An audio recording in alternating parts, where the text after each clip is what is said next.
ऐसे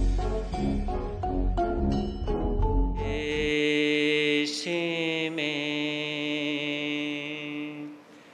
जिस भेष में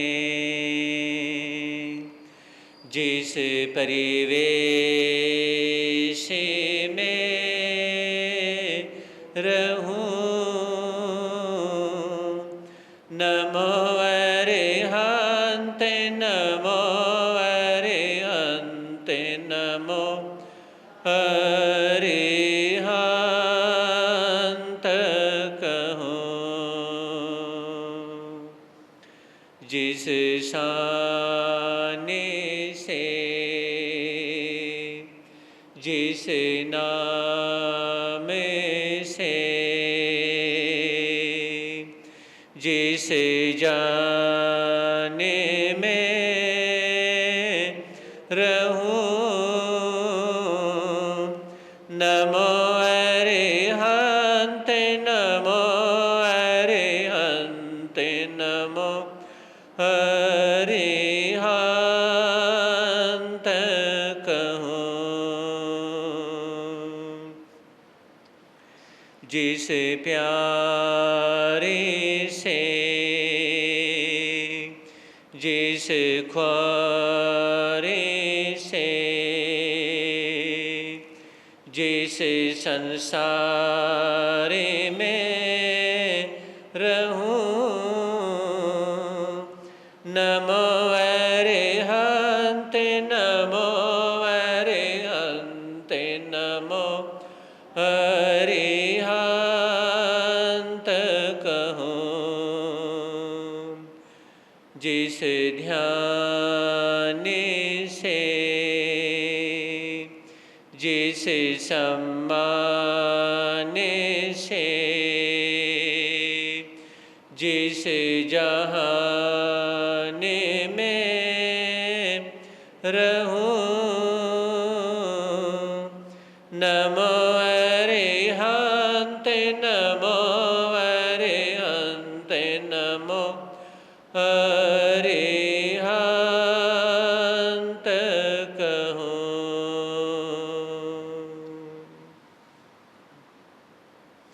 है समय नदी की धार के जिसमें सब बह जाया करते हैं।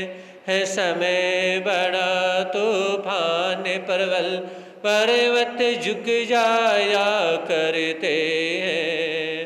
अक्सर दुनिया के लोग समय में चक्कर खाया करते हैं, लेकिन कुछ ऐसे होते जो इतिहास बनाया करते हैं, इतिहास बनाया करते हैं।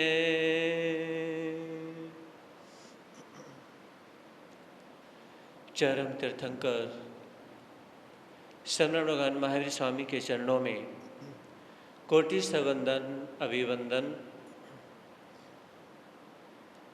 पूज्य गुरुदेव के पावन चरणों में असीम आस्था के साथ कोटि सवंदन अभिवंदन। सुना था आप लोगों ने कल, जिंदगी कैसे जिएं, जिंदगी से ही सीखें। इसी के संबंध में आज भी कहने का भाव रहेगा, जिंदगी कैसे जिएं, जिंदगी से ही सीखें। कैसे जीना है, मुझे कैसे जीना है, आपको कैसे जीना है, किससे सीखना है?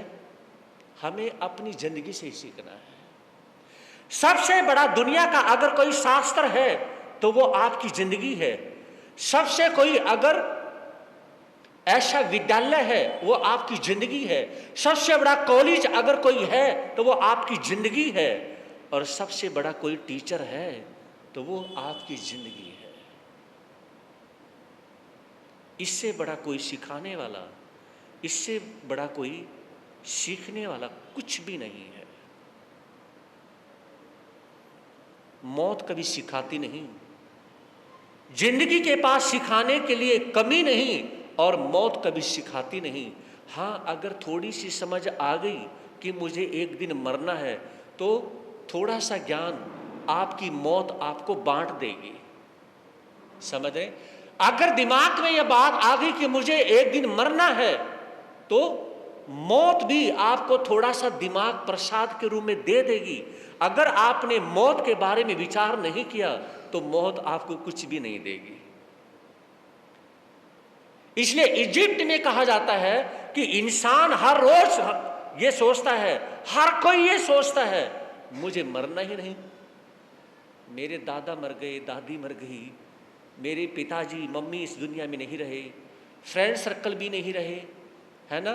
फूटी किस्मत, अपने किसी बच्चे की भी डेथ हो गई, फूटी किस्मत यानी कि पत्नी की या पति की डेथ हो गई, लेकिन फिर भी इंसान अपने बारे में नहीं सोच पाता कि मुझे भी एक दिन मरना है, और मेरे जैसा दिमाग किसी के पास नहीं है। याद रखें, आप सीरियस कहीं किसी की इंसल्ट करें कि आप पागल हैं, मेंटल हैं, वो बहुत गलत है। लेकिन आप प्यार में ऐसे ही फ्रेंडशिप में आप बोल दें कि आप तो पागल हैं, आप तो मेंटल ही हैं। अगर आपने प्यार में बोल दिया है, दोस्ती में, तो वो कोई गलत नहीं है। समझ रहे? एक बाप अपने बच्चे को प्यार से टोक भी देता है, तो पागल है, ये काम ऐसे कर नहीं सकता क्या, तो वो कोई गलत नहीं है ना। कई बार छोटे छोटे बच्चे ही मम्मा को बोल दे, मम्मा आप पागल हो, आपको तो ये भी नहीं पता। मतलब वहां पे किसी की इंसल्ट करने का कोई वो मतलब नहीं, कोई सेंस नहीं, वहां पे अपनापन है। बच्चे ने अपनेपन में बोल दिया और बड़े ने उसकी केयरिंग करते समय उसको बोल दिया, लेकिन और कोई नहीं बोल सकता है।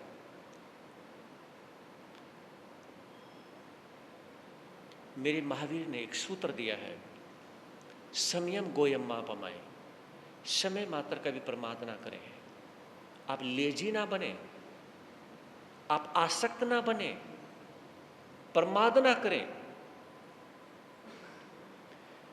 तो एक समय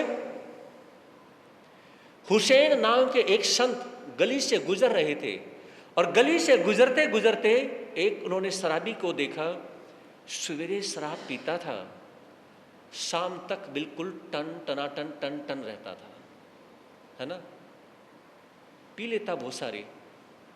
अब बहुत सारी शराब उसने पी रखी थी, तो हुसैन नाम के संत उसके बराबर से निकलते समय कहने लगे, अरे कभी किसी साइड में भागता, कभी किधर भागता है, तेरे पैर डिगमगाते हैं, इतनी शराब पीनी जरूरी है?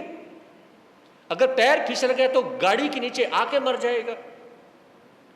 तो शराबी ने कहा, मेरा काम रोज शराब पीने का है, रोज पैर डिगमगाते हैं, रोज गिरता हूं, रोज उठता हूं। शराबी ने क्या कहा, मैं रोज गिरता हूं, रोज उठता हूं, गिरने का, उठने का, पैर डगमगाने का, शराब पीने का और गली में तमाशा करने का, तमाशा दिखाने का, ये मेरा डेली रोज का काम है।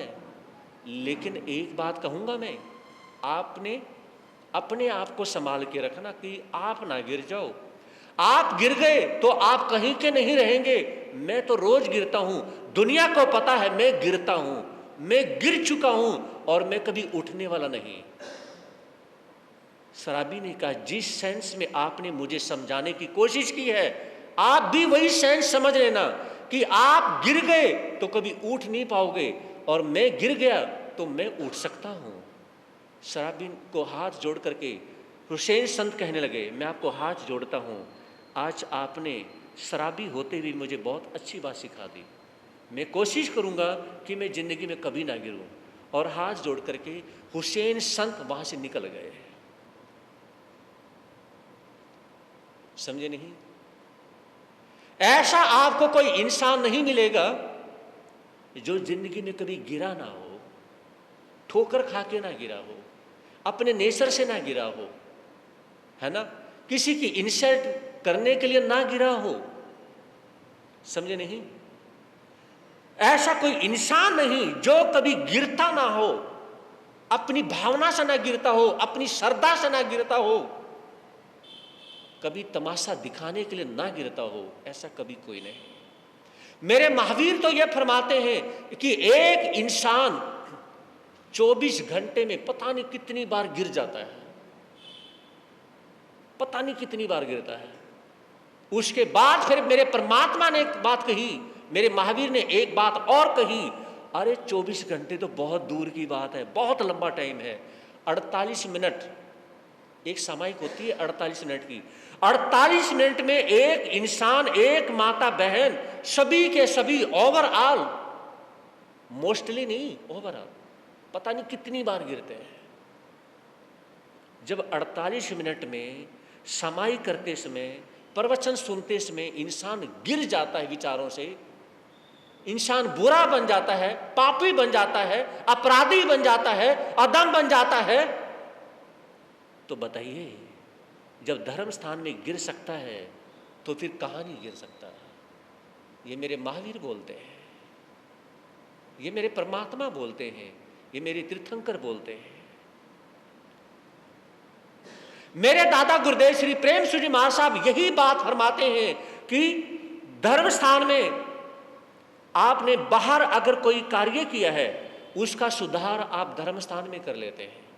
धर्म स्थान में अगर सुधार नहीं किया तो सुधार करने के लिए आपकी फैक्ट्री नहीं, आपकी दुकान नहीं, आपका घर नहीं, गली गलोज नहीं, फिर आपका सुधार कहीं भी नहीं होगा। अगर धर्म स्थान में सुधार नहीं तो आपका सुधार कहीं भी नहीं, और अगर सुधार आपका धर्म स्थान में हो गया तो फिर कहीं जाने की जरूरत नहीं है ना। गजब कर दिया ना।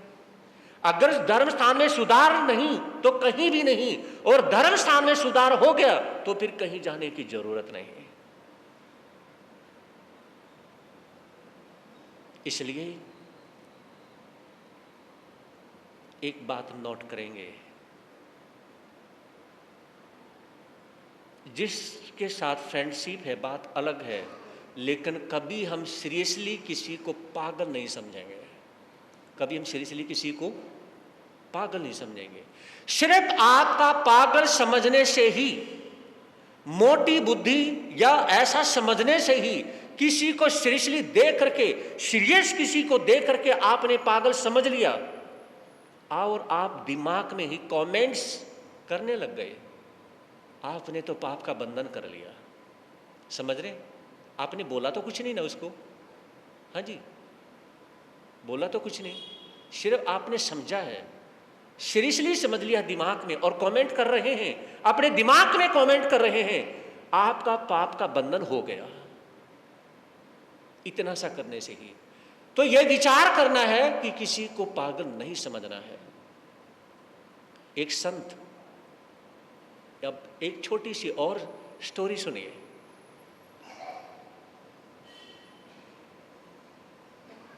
जंगल में एक संत रहते थे, छोटी सी कुटिया, और जैसा भी फटे पुराने उसके पास जो कपड़े थे ऐसे ही रहते, और संत क्या है, जैसे सो के उठते उसमें ही भगवान आप कितने अच्छे हैं, आपने मुझे सब कुछ दिया है। जबकि उस संत के पास में कुछ भी नहीं था, उसके पास अपना पर्सनल कुछ भी नहीं था, जो भी था वो मांगा हुआ था, जो भी था वो लिया हुआ था, है ना। उसके पास पर्सनल कुछ भी नहीं था, वो उसे कुछ भी मिल ही नहीं सकता था, वो जो भी कुछ है वो लिया हुआ था।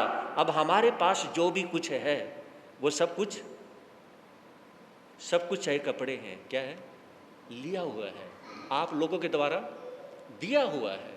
तो मेरे कहने का मतलब क्या है, जो संत और विचार करते हैं कि हे प्रभु आपने सब कुछ दिया है और आज मेरे पास में किसी प्रकार की कोई कमी नहीं है, हर रोज एक अमीर व्यक्ति वहां से निकलता और अपना माथा ठोकता, ये संत के पास है तो कुछ भी नहीं, एक दिन का खाना पीना भी इसके पास नहीं है, वो भी मांगना पड़ता है। हम भी रोज जाते हैं ना, वो लकड़ी के पात्र इतने सारे उठा करके जाते हैं और वापसी लौटते तो वो इतने सारे होते हैं, है ना। हम भी तो जाते हैं, हमारे पास एक दिन का खाना पीना थोड़ी होता है, हम भी मांग के लेके आते हैं। जो बात है तो है, अगर मेरे ऊपर लगती है तो लगने दो, तो मुझे भी तो थोड़ा बहुत चरमराहट, कुछ ना कुछ मेरे दिमाग में तो खुजली होनी चाहिए ना, क्योंकि मैं भी तो मांग के खा रहा हूं ना। हमारे पास कहाँ है, एक दिन का भी भोजन नहीं है।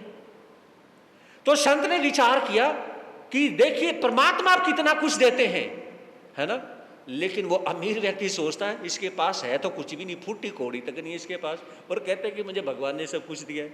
हंसी भी आती है उस अमीर व्यक्ति को, और हर रोज माथा ठोक करके चला जाता है। और सवेरे देखता है, सवेरे भी वो संत ऐसे ही बोलते हैं, हे प्रभु जिस तरह से आज तक दे रहे हो ना, ऐसे ही आगे भी देते रहना। जैसे आज तक आपने कृपा की है आगे भी करते रहना। जैसे आज तक आपने माला माल किया है आगे भी माला माल करते रहना। जैसे आज तक आपने मेरी परवरिश की है ऐसी मेरी परवरिश बोला करो ना, मेरा साथ दिया करो, प्लीज हेल्प मी, आगे भी करते रहना, है ना। तो उसने अमीर व्यक्ति ने सोचा एक दिन मैं इसको सवेरे से शाम तक देखता हूं ये संत क्या करते हैं। अब वो भक्ति भावना करते, 1-2 घंटे की आराधना करते, ध्यान खोलते, फिर ऐसी बोलते, मुंह उठाते, दोनों हाथ उठाते, हे प्रभु जैसे अब तक दे रहे हो ऐसी आगे भी देते रहना, ऐसी परवरिश करते रहना, ऐसी अपने बच्चे को, अपने संत को ऐसी संभालते रहना, सवेरे दोपहर रात को हर समय ऐसे ही, और मस्ती में है ना। तो एक रोज बैठे हुए हैं और भूख लगी, परमात्मा को याद किया, प्रभु आपने ही संभालना है। तो एक व्यक्ति आता है जो कि वो खेत में जा रहा था, किसान था, उसने विचार किया ये संत महात्मा बैठे हुए हैं, क्यों नहीं मैं इसको 1-2 रोटी दे देता हूँ, है ना। मैं अब खाना लेके वो खेत में जा रहा था, उसने 2 रोटी अपने टिफिन में से निकाली और संत का जो हमारे लकड़ी के बर्तन है ना, आपके स्टील के, उन्हें निकाल करके हमारी उसमें रख दिया। हम पिछले साल हमारा लोंगोवाल में चातुर्मास था, तो वो यानी कि कुछ वो जो माताएं हैं पता नहीं ऐसे भांडे पता नहीं बोल रही थी, मेरे समझ में नहीं आया। मैं कहा ये क्या बोल रही कि महाराज जी आपको समझ नहीं आया? लेकिन मुझे नहीं आया कि जो बर्तन भांडे हम बोलते हैं, मैंने कहा मुझे नहीं पता ये क्या बोलते हैं आप लोग, है ना।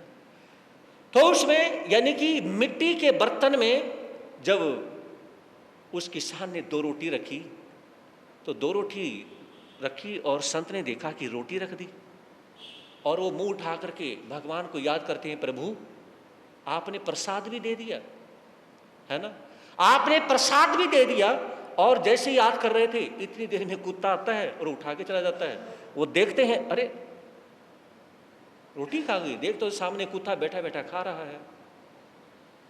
तो उसमें संत खड़े हो जाते हैं। संत खड़े होकर कहने लगे, हे प्रभु आपने बहुत अच्छा किया, आपने प्रसाद दिया, आपने मेरे ऊपर दया की, है ना, मेरे ऊपर दया की तो आपने प्रसाद भेज दिया। लेकिन आपने लिमिट से ज्यादा दया की तो आपने मुझे व्रत करने के लिए, उपवास करने के लिए तैयार कर दिया। प्रसाद दिया तो भी आपकी कृपा है, और आपने उपवास करवा दिया तो भी आपकी कृपा है। बस आप कृपा करते रहें, आज उपवास हो जाएगा। तो मेरे कहने का मतलब यह है, जब खाना बनाते हैं उसमें माता अन्नपूर्णा देवी को याद किया करो, और जब आप प्रसाद खाते हैं उसमें भगवान को याद किया करो। समझ रहे हैं? जिसमें आप खाते हैं भगवान को याद किया करो, और जिसमें खाना बनाते हो अन्नपूर्णा देवी को याद किया करो। अन्नपूर्णा देवी और भगवान को जब याद करोगे, एक माता के रूप में और एक पिता के रूप में, भगवान के रूप में जब याद करोगे, तो वो प्रसाद जो है आपकी बीमारी को दूर कर देगा। वो प्रसाद होगा श्रद्धा का, प्रसाद होगा आपकी आस्था का, प्रसाद होगा परमात्मा का, प्रसाद होगा कुल देवी का, अन्नपूर्णा देवी का। फिर आपके शरीर में बीमारी होगी उस प्रसाद से ठीक हो सकती है। समझ रहे हैं? उस प्रसाद से ठीक हो सकती है। जब आप श्रद्धा से, भावना से संतों के पास आते हैं कि गुरुदेव मंगल पाठ हमें सुनाएं, मंगल पाठ की कृपा करें, है ना, उसमें संत मंगल पाठ सुनाते हैं, अपने इष्ट को याद करते हैं। समझ रहे मेरी बात को?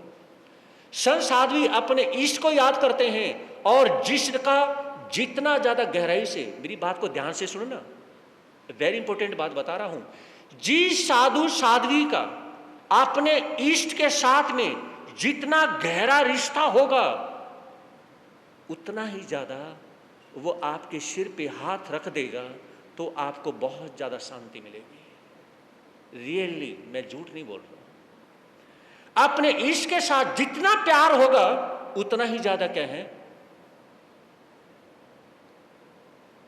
आशीर्वाद भी होगा।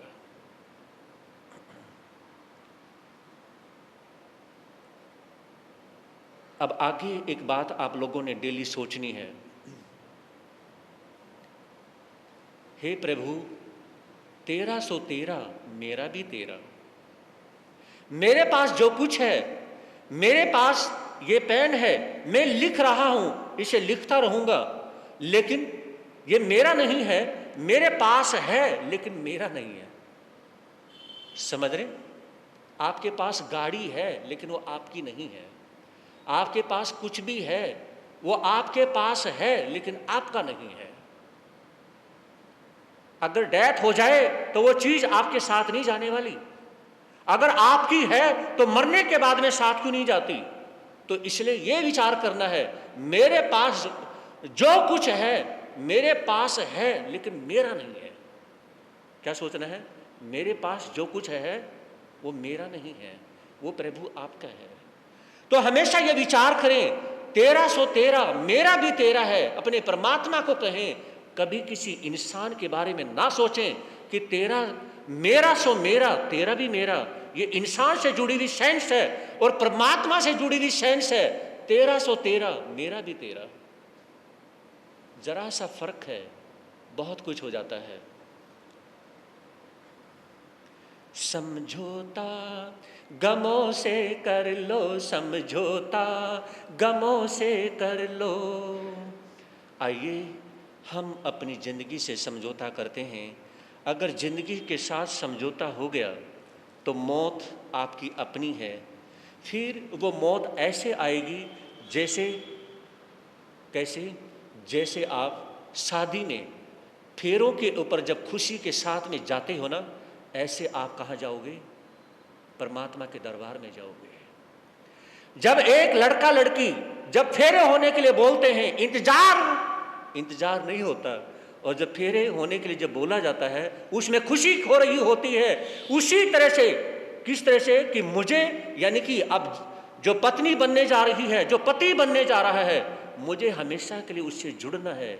इसी तरह से क्या है, जब जिंदगी अगर समझौते के साथ में जी ली तो आप परमात्मा के पास इस तरह से जाओगे जैसे लड़का लड़की जुड़ने के लिए खुशी के साथ जा रहे होते हैं, फेरे काटने के लिए जा रहे होते हैं, तो हमारी आत्मा अपने परमात्मा के चक्कर काटने के लिए,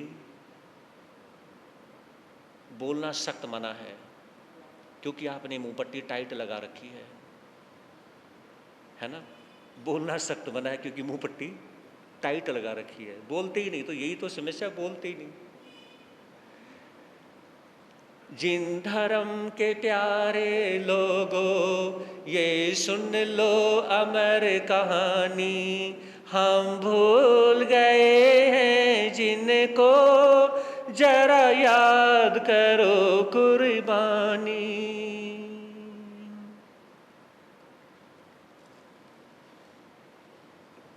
बहुत बड़ा दुख, नारी की जिंदगी में सबसे बड़ा दुख पति की डेथ हो जाए तब, या अपने बेटे की डेथ हो जाए तब। दो दुख नारी की जिंदगी के सबसे बड़े दुख होते हैं। और यह कहा जाता है, जब जवानी की उम्र में बेटा चला जाता है ना, तो माँ बाप के ऊपर क्या गुजरती है। सालों साल तक, बहुत लंबे टाइम तक वो स्टैंड नहीं हो पाते हैं। मैंने बहुत परिवारों को देखा है, मैंने यहां पर भी एक परिवार को देखा है, जवान बेटे की डेथ होने के बाद में बुरी तरह से वो टूट गए हैं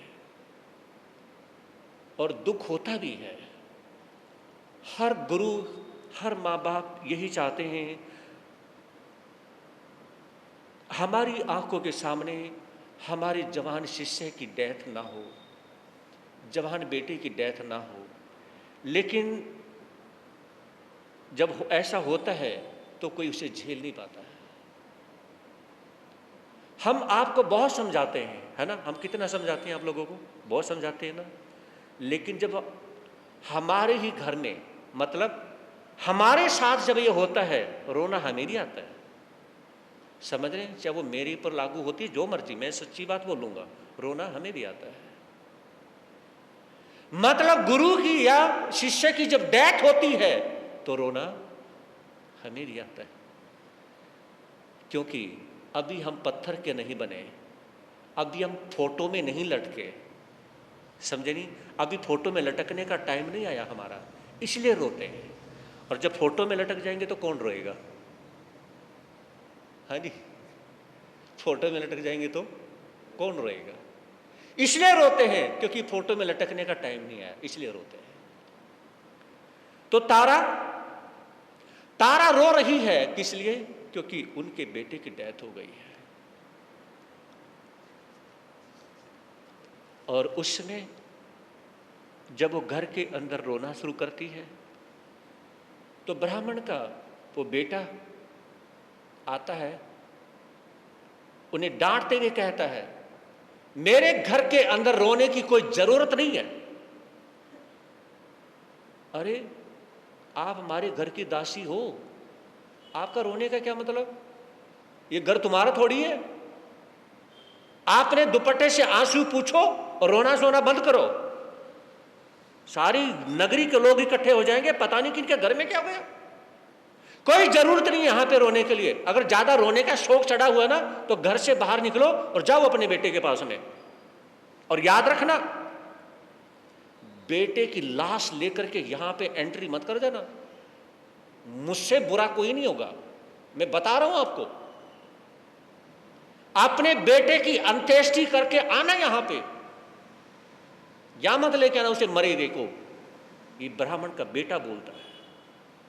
ये बात सुनने के बाद में उस मां पे क्या गुजरी होगी, मेरे पास वो शब्द नहीं है, मैं नहीं बता सकता हूं।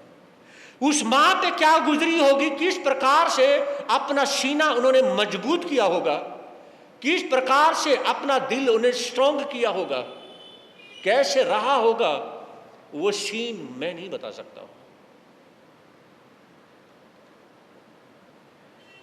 रोती क्यों है पगली हो क्या गया, कौन सा नभ टूटा, बालक ही तो था दासी के जीवन का बंधन टूटा। मैं तुझको रो रो कर ऐसे कभी नहीं मरने दूंगा, मोहर 500 खर्च करी है सेवा जीवन भर लूंगा। तो उसमें ब्राह्मण का पुत्र कहने लगा कि सुनो, पहली बात तो रोने की नहीं जरूरत नहीं है, और फिर यह है कि एक बालक ही तो मरा है, कौन सा आसमान टूट के गिर गया। क्या कहा उसने? एक बालक की डेथ हुई है, 10-11 साल का बालक था, तो कौन सी यानी कि ऐसी मुसीबत आ गई है, अरे कौन सा पहाड़ टूट गया है। क्या सिर्फ आपके घर में बालक मरा है? आज तक कोई किसी की बालक की डेथ नहीं हुई? ये कहना था, तारा को रोना आ गया, कम से कम थोड़ा सा तो रहम करो। अगर किसी को जलील भी करना हो तो इतना तो जलील ना करो कि वो अपनी नजरों से गिर जाए,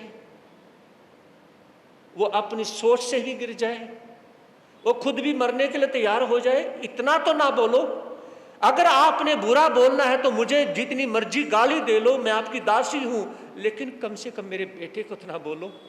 अरे एक ही तो बेटा था, वो भी मर गया, और अंतिम समय तो मैंने तो उसका मुंह भी नहीं देखा है। पता नहीं कैसे अपनी मां को देख देख करके मरा होगा, मुझे तो ये भी नहीं पता है। और ऊपर से आप इतना गंदा बोल रहे हो, जिस वजह से क्या है, आखिर शादी तो तेरी भी हो, बच्चा तो तेरा भी होगा ना। किसी के बच्चे के बारे में इतना बोल देना, कम से कम कुछ तो विचार करो। लेकिन वो क्या कहता है, जो होना था हुआ, किंतु अब क्या करना है बतलाएं। तो उसमें कहने लगा, जो हो गया सो गया। अरे जो जिसको मरना था वो मर गया। ये बार बार यानी कि रोने धोने की यहां पर क्या मतलब है? मेरे घर को अशुद्ध करने की जरूरत नहीं है। यहां पर सारे मोहल्ले के इकट्ठे हो जाएंगे। पागल है तू यहां पर। ब्राह्मण के बेटे ने उसको डांट दिया। और जब मैंने एक बात नोट की है, जब बहुत ज्यादा दुख होता है ना, चाहे कोई भी है, भाई बहन है, कोई भी किसी भी एज का है, वो जोर से नहीं रोता। समझ रहे हैं? मैंने एक बात बचपन से नोट करी है, जब बहुत ज्यादा दुख होता है, बहुत ज्यादा दुख होता है, वो जोर से नहीं रोता, वो अपना मुंह नहीं खोलता, बस आंखों से आंसू निकलते रहते हैं और वो सुबकता रहता है। और कितनी बुरी तरह से वो रोता है, अंदर से टूट जाता है, अपने आंसू भी पोंछता जाता है और अंदर ही अंदर रोता चला जाता है। जब बहुत ज्यादा दुख होता है, वो चिल्ला के नहीं रोता, और जब थोड़ा दुख होता है तो चिल्ला के रोता है। चिल्ला करके इसलिए रोता है, मुझे चुप कराने वाला भी कोई है। हाँ जी, चिल्ला के किस लिए रोता है? मुझे चुप कराने वाला भी कोई है। एक बच्चा जब माँ को देख करके रोना शुरू कर देता है, क्योंकि माँ मुझे चुप कराएगी, है ना, इसलिए रोता है। लेकिन जब कोई चुप कराने वाला नहीं होता ना, उसमें इंसान घुट घुट के रोता है, उसमें इंसान अकेले में रोता है, और उसमें उसके अगर पास में कोई बैठा होगा ना तो आवाज नहीं आएगी रोने की। इस तरह से रोता है। क्यों? क्योंकि उसे पता है पास में बैठा हुआ इंसान तुझे चुप नहीं कराने वाला, तेरा साथ नहीं देने वाला, इसलिए वो क्या करता है? रोता है। फिर विचार करता है, अगर इसको पता चल गया ना, ये सबको बताएगा कि फलाना इंसान रो रहा था, है ना। और एक बात कहूं, प्रॉमिस करोगे, अगर आप किसी की हेल्प नहीं कर सकते ना, कोई भी रोता हुआ दिखाई दे तो उसके बारे में कभी ये मत बोलना कि फलाना इंसान रो रहा था। समझ रहे? कभी मत बोलना। या तो उसकी हेल्प कर देना या उसके बारे में बोलना मत। इतने सड़े हुए कर्मों का बंधन होगा, इतने पाप कर्मों का बंधन होगा कि आपकी आत्मा बहुत बुरी तरह से तिलमलाएगी, जैसे बिना पानी के मछली तड़पती है। समझ रहे? क्योंकि वो इंसान उसमें अपने परमात्मा को याद करके रो रहा होता है, और उसमें अगर आपने गंदी वर्डिंग कर दी ना, उसमें कहीं कहीं चौराहे पे 10 जगह 50 जगह उसके बारे में बोल दिया ना, तो आपको आपका परमात्मा कभी माफ नहीं करेगा। हेल्प कर सकते हैं तो कर दो, नहीं कर सकते हैं तो चुपके से निकल जाओ, बोलो मत, कहने की जरूरत क्या है। समझे नहीं? तो तारा कहने लगी, बताइए मुझे क्या करना है। मैंने रोना बंद कर दिया है, मैं नहीं रो रही हूं, लेकिन मुझे यह बताएं कि मुझे करना क्या है। मैं आपके घर की दासी हूं ना, क्योंकि मेरे हाथ पैर कट गए, मैं कमाऊंगी आपके लिए, मैं जीऊंगी आपके लिए, बताइए क्या करना है मुझे, बताइए क्या करना है। तो उसमें जब ये कहा तो ब्राह्मण का बेटा कहने लगा, आप एक काम करें, जाइए और अपने बेटे की अंत्येष्टि करके जाइए। अंत्येष्टि आप 2 घंटे में, 4 घंटे में, 6 घंटे में करके आए। अंत्येष्टि करके ही मेरे घर में एंट्री करनी है, शुद्ध होके एंट्री करनी है, और उसको ऐसी छोड़ के मेरे पास मत आना, ताकि आपको दोबारा से रोना धोना ना पड़े, दोबारा से चिंता ना करनी पड़े।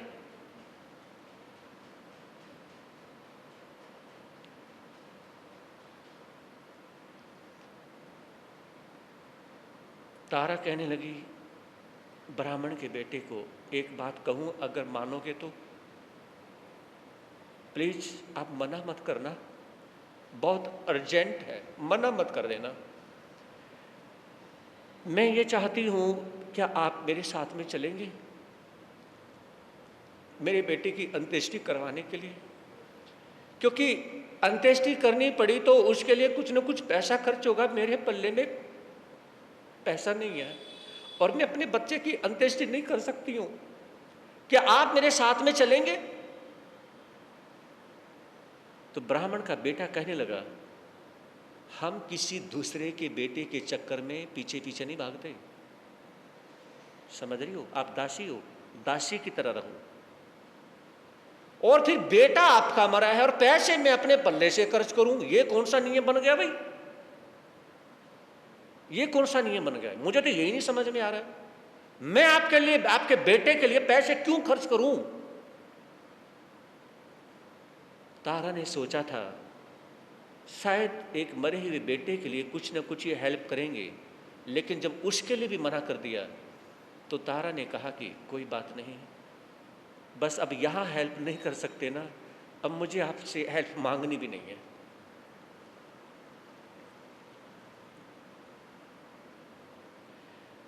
मन मसोस कर खड़ी हुई चल पड़ी अकेली ही वन में। ध्यान से सुनो ना। मन मसोस कर खड़ी हुई चल पड़ी अकेली ही वन में, मूर्छित होकर पड़ी भूमि पर देख पुत्र के मृत तन को। वन समीर से चेतन होकर लगी रुदन करने भारी, मूर्छित सुत को उठा गोद में बिलक रही है दुखियारी। बहुत ज्यादा मन महसूस करके अपने सीने पे पत्थर रख करके वो एक अच्छे खानदान की वो नारी घर से निकल पड़ती है और अकेली ही जा रही है। और मैंने एक बार जुलाई के महीने में आपके समक्ष एक बात कही थी कि नारी जैसा सॉफ्ट मुलायम दिल किसी का नहीं, और नारी जैसा हार्ड कठोर पत्थर दिल भी, बोला करो ना, किसी का नहीं। तो उसने अपना दिल मजबूत करके वो आगे चलती है और उन बच्चों को साथ लेकर के अपने बेटे के पास पहुंचती है। दिन छिप जाता है और बेटे को देख करके इतनी बुरी तरह से रोती है, वो इतनी बुरी तरह से रोती है कि रोती रोती ही बेहोश हो जाती है। जब होश में आती है तो देखा कि अरे ये क्या, चारों तरफ अंधेरा हो जाता है, हाथ को हाथ नहीं सूझता है। क्योंकि आज के समय में तो चारों तरफ लाइटें हैं और जंगल में भी क्या है, उतना अंधेरा नहीं होता, क्योंकि आज चारों तरफ इतनी ज़्यादा लाइटें हो चुकी हैं। और साइंटिस्ट, दुनिया के जो साइंटिस्ट हैं, उन्होंने क्या कह दिया, आने वाले 20 सालों में, जैसे अब 23 है ना, 2040 में धरती पर इतनी लाइट हो जाएगी कि रात में भी आप स्टार्स नहीं देख पाओगे। हाँ जी, समझ रहे हो? रात में भी आप तारे नहीं देख पाओगे। देखते कि जहां पर बहुत ज्यादा ऐसी दुकानें और जहां पर लाइटें होती हैं, वहां पर रात में भी उस जगह पर तारे दिखाई नहीं देते हैं। और आने वाले 20 सालों में धरती पर इतनी बिजली, इतनी लाइट हो जाएगी कि जिसकी वजह से रात होने के बावजूद भी आप आसमान में तारे नहीं देख पाओगे। ये साइंटिस्ट ने रिसर्च कर दिया है। तो वहां पर बहुत अंधेरा था, तारा देखा, रे कुछ भी दिखाई नहीं दे रहा है ना। होश में आती है और अपने बच्चे को गले से लगाती है और उसे ऊपर गोद में उठा करके और उसे क्या है, कुछ कंधे पे डालती है और उसे संभालती है और चल पड़ती है। उसे नहीं पता मैं कहाँ जा रही हूँ। समझ रहे? तारा को ये नहीं पता कि मैं कहाँ जा रही हूँ, कौन सी दिशा में, क्योंकि अंधेरा है। मैं ईस्ट में जा रही हूँ, वेस्ट में, नॉर्थ में, साउथ में, मैं कहाँ जा रही हूँ कुछ नहीं पता, बस वो जा रही है। अपने भगवान को याद करती है और याद करते हुए कि प्रभु अगर रास्ता देना है तो आपने देना है, मुझे नहीं पता मैं कहाँ जा रही हूँ, क्योंकि अंधेरा इतना है, कुछ भी नहीं पता है।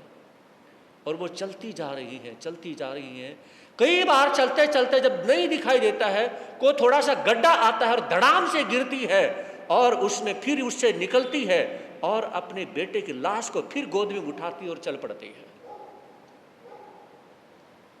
भगवान को याद करती जाती है, अकेले ही अपने से ही बातें कर रही है, बोल रही है। प्रभु, ऐसा भी दुख एक नारी को आ सकता है।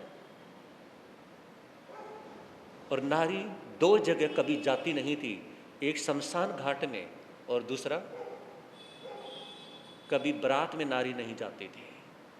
पहले के समय में रूल होता था कि नारी कभी बारात में चढ़ती नहीं थी और कभी शमशान घाट में नहीं जाती थी। ये दो जगह नारी का जाना अच्छा नहीं माना जाता था। यह पुराने समय से चली आ रही थी। और ये यानी कि बारात में जाने की तो जो लड़ी थी वो टूट गई है पिछले 10-15 सालों में। 15 सालों में ये लड़ी टूट गई है ना। लेकिन जब कर्म परेशान होते हैं, कुछ नहीं कह सकते हैं, और शमशान घाट में नारी कभी नहीं जाती है, लेकिन आज तारा को जाना पड़ रहा है। क्या होता है, समय हो चुका है। कल सुनेंगे रियली में, कल जी भर के रोना आएगा। ऐसा सीन हमारे सामने आएगा कि रियली में यानी कि कलेजा फटेगा। किस प्रकार से अपने बच्चे की वो जब अंत्येष्टि करने जाती है ना, एक ही बच्चे की, कैसे फूट फूट करके वो रोती है और कैसे परमात्मा से मांगती है कि कभी जिंदगी में ऐसा दुख मत देना। बोले श्रमण महावीर स्वामी की, आचार्य भगवान श्री शिव मुनि जी महाराज की। सभी जयकारे जोर से बोलें, सभी बोलें। चमत्कारी बाबा जय गुरुदेव श्री प्रेम शिव जी महाराज की। उपाध्याय पर श्री रविंद्र मुनि जी महाराज की। सर्वधर्म दिवाकर श्री रमणीक मुनि जी महाराज की। प्रज्ञा महर्षि पूज्य गुरुदेव श्री उपेंद्र मुनि जी महाराज की। जैन धर्म की। श्री चत्तारी मंगलम अरिहंता मंगलम सिद्धा मंगलम साऊ मंगलम केवली प्रणंतो दो मंगलम। चत्तारी लोगोत्मा अरिहंता लोगोत्मा सिद्धा लोगोत्मा साऊ लोगोत्मा केवली प्रणंतो दम लोगोत्मा।